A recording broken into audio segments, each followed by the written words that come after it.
Well, hello again. It's Julie and Ryan from J. Ryan Partners. Be engaged at work. And of course, I have Yael Zofi from AIM Strategies, Applied Innovative Management Strategies, and Virtual Teams, Remote Teams Expert.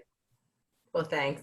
And it's been a very whirlwind week, I have to say. And I was dying to share what's been going on this week. There are always milestones and events in our lives and opportunity to celebrate. But this week was really a good lesson in looking at a fresh way to engage with each other during this period of working and living virtually, because we're in reinventing everything.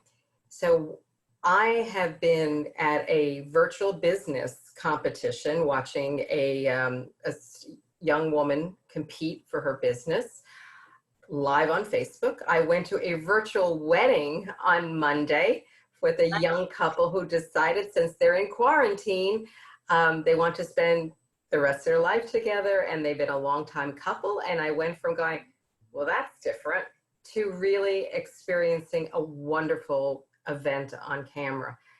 And then what else did I do? Oh yeah, I staged for a coaching client a graduation, a mini ceremony, and got another colleague that we both know to jump in and surprise her. So those are just three examples of using the virtual footprint in new ways.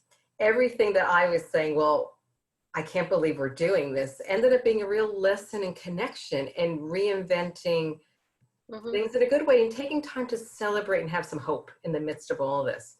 And So that's what are your thoughts? That's important. a huge list I just gave you of some things. That's only the short one, so why don't you weigh in? Really important to remember to celebrate even the small things, because that keeps us human. That brings back the human. You're talking about the connection, which was a different, virtual wedding, virtual graduation. My daughter, they just announced that they're sending her caps and gowns, and they want her to walk across our hallway or space, and they want us to film her walking across, send it to them, and then they're going to combine it into some sort of a virtual ceremony.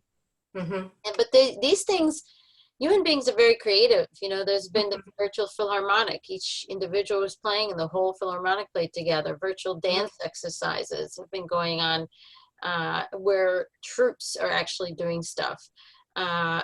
So some of this, it's as you said, it's really important to bring back the human in connection.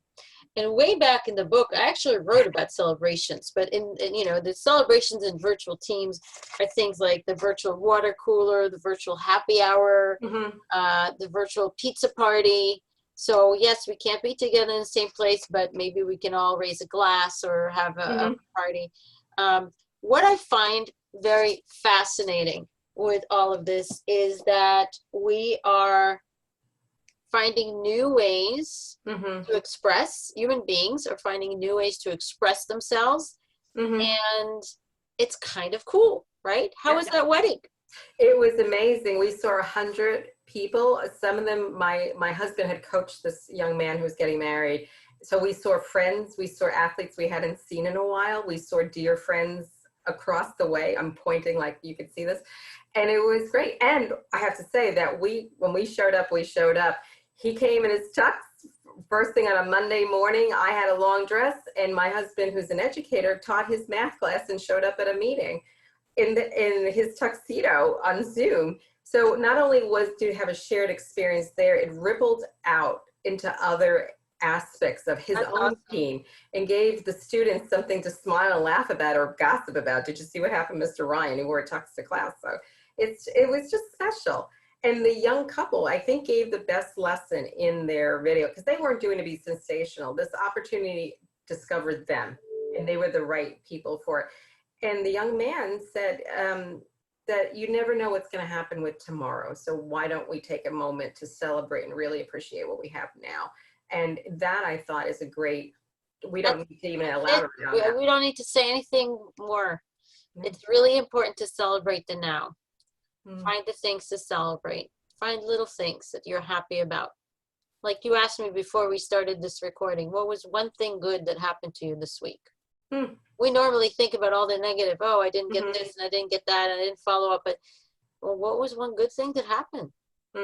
celebrate that. Yeah. And have You some know, fun. And because we bring need the, human. Bring back the human yes, for into human sure. connection. It's as important as any PowerPoint lists or any structural thing we can be telling you about. So I think that's it. Go back to the basics and just enjoy. Bring back human into human.